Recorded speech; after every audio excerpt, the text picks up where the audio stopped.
Okay. L'homme a la dimension de roi, l'homme a la dimension animale, l'homme a la dimension enfant. Vous, femmes, lorsque vous n'êtes pas au parfum de cela, vous aurez tous les problèmes du monde. Oui. Alors prenons une dimension assez flagrante sur la société aujourd'hui, la dimension animale. Quand vous voyez un homme arriver à taper une femme, à lui donner des bleus, vous avez réveillé son instinct animal. Comment? Il vous parle, vous avez déjà dit jusqu'à Z. Parce qu'en réalité, vous n'obtiendrez rien d'un homme au travers de la violence. Je l'ai particulièrement expérimenté. Même si vous avez raison, vous n'obtiendrez jamais rien. Si vous en prenez la violence à dire que je vais te montrer que je connais, ce que je dis est vrai. Pourquoi tu ne veux pas faire? Non. À vous y prendre comme ça, on ne peut pas. Regardez un lion. Quand il vient et qu'on lui fait aussi, qu'on lui donne l'impression qu'on est à même de pouvoir lui rugir dessus également. Oui. Comment est-ce qu'il réagit? Il réagit par la défensive. Et scientifiquement parlant, l'homme est doté d'une hormone qui, lorsqu'elle est challengée, écoutez mesdames, quand vous faites la violence avec l'homme, il ne voit plus une femme devant lui. Hein. Il voit un homme. Et quand il voit un homme, c'est quoi? C'est le choc.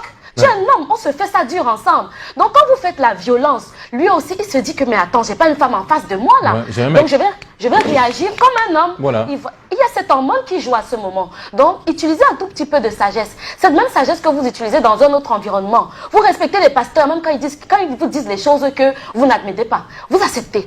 Votre patron en entreprise vous dit des choses qui ne vous arrangent pas. Mais vous vous soumettez, vous trouvez la méthode au travers de laquelle bien lui parler. Et c'est à votre mari que vous voulez. On devient la sapienne. De tel tort, c'est dramatique. Voilà. Alors, l'homme dans sa dimension de roi, il est avide de révérence. Regardez, vous ne pouvez pas aller montrer à un roi que vous pouvez lui donner quelque chose. C'est de la même façon avec un homme à un certain moment. Il attend les honneurs, il attend les éloges. Et j'aime particulièrement un exemple. Il y a une histoire dans les Saintes Écritures de la reine Esther. Elle voulait obtenir quelque chose du roi. Oui. Mais elle n'est pas allée avec ses atouts de reine. Qu'est-ce qu'elle a fait? Elle a organisé un festin au roi avant de poser la demande. Qu'est-ce que tu installes comme environnement avant de poser une demande à ton mari à la maison? Je demande, tu fais comme... non, non, non. Le roi se sent bafoué, il sent sa dignité touchée. Il a quand même un royaume. Il a les Tchinda autour de lui qui le respectent. Et c'est une femme qui veut venir lui faire la loi dans son royaume, ça devient délicat. Et la dimension d'enfant de l'homme, effectivement, c'est ce petit garçon qui, lorsque vous lui refusez peut-être quelque chose, et qu'on lui a proposé ça ailleurs, il voulait tellement la chose, il va aller chercher ailleurs. Voilà. L'enfant, il faut le prendre. Il faut lui expliquer. Il faut savoir dire à l'enfant que, bon, tout c'est toi.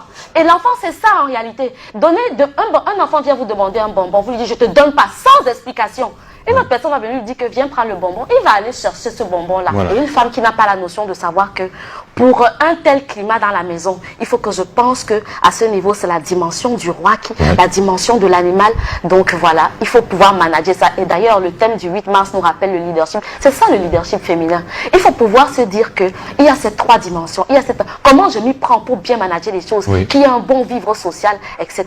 C'est important de le relever. Les femmes qui veulent que leur mari change là, changez vous-même. Vous verrez qu'il va suivre le pas. Voilà. Un petit conseil, vous savez, quand on est déjà en couple, si vous êtes en couple ou que vous êtes déjà aussi marié, laissez-moi vous dire qu'il arrive des moments dans la vie de couple où il faut choisir avoir la paix plutôt que d'avoir raison. Qu'est-ce que vous voulez réellement? Vous voulez avoir raison ou bien vous voulez être heureuse en couple? Faites la part des choses et faites le bon choix. Voilà, le message est clair. En résumé, donc mesdames, des fois, le mari peut faire une bêtise, vous lui demandez pardon. C'est pas parce que vous êtes faible, mais parce que vous voulez la paix. Voilà.